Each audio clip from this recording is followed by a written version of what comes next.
Me sit in here? Yes, David in the middle. Okay, there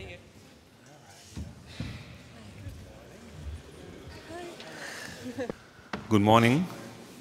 I'm delighted to introduce Rosamund Pike and David Fincher, director and lead actress of Gone Girl, for the press conference today. What attracted you on the novel to turn it into a movie by Gillian Flynn? What was your main attraction? I thought it was the first time that I'd ever seen somebody articulate, or first time I'd ever read anything that articulated this idea of the projected narcissism of not only who we want to be seen as, but also who we need to be in order to seduce the person we think we deserve.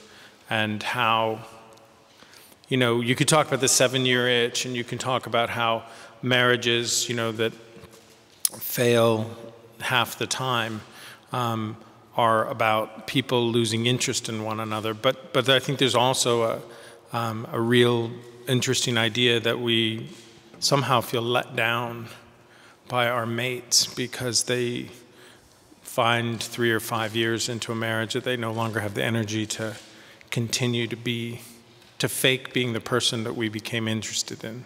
And I thought that was a very modern idea, and it's not something that I had seen articulated that way. I think when David and I first met, we talked about anger, and, you know, anger's not a sort of very palatable female emotion. You know, women who are angry tend to be deemed hysterics or, you know, shrewish or shrill, or, you know, whereas it's perfectly allowed for a man to get angry.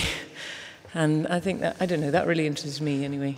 Day one, we start with Amy on the run, and, you know, then you're starting to play the character you're playing, who is playing a character, before you've got really under the skin of the character herself. And in the end, that became the most fun stuff to shoot, but at the beginning, it was incredibly hard because, you know, by the end, I knew who Amy was so well.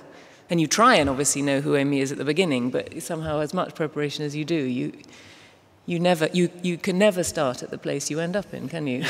You can't prepare in advance for discovery.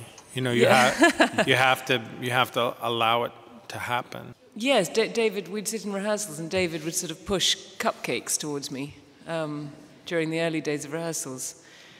I mean, in the and. Yes, I mean, I did have to gain. It says in the book that Amy gains 12 pounds during the month before her disappearance. But obviously, this is not. We don't really want you to be making this the focal point of your pieces, right? You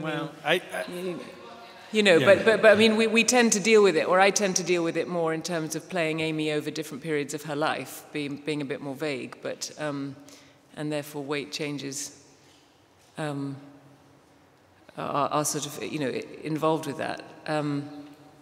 But yeah, so in the book it describes that she gains 12 pounds in the month before she goes away, and one of, you know, the jibes she makes at her husband is that he didn't even notice.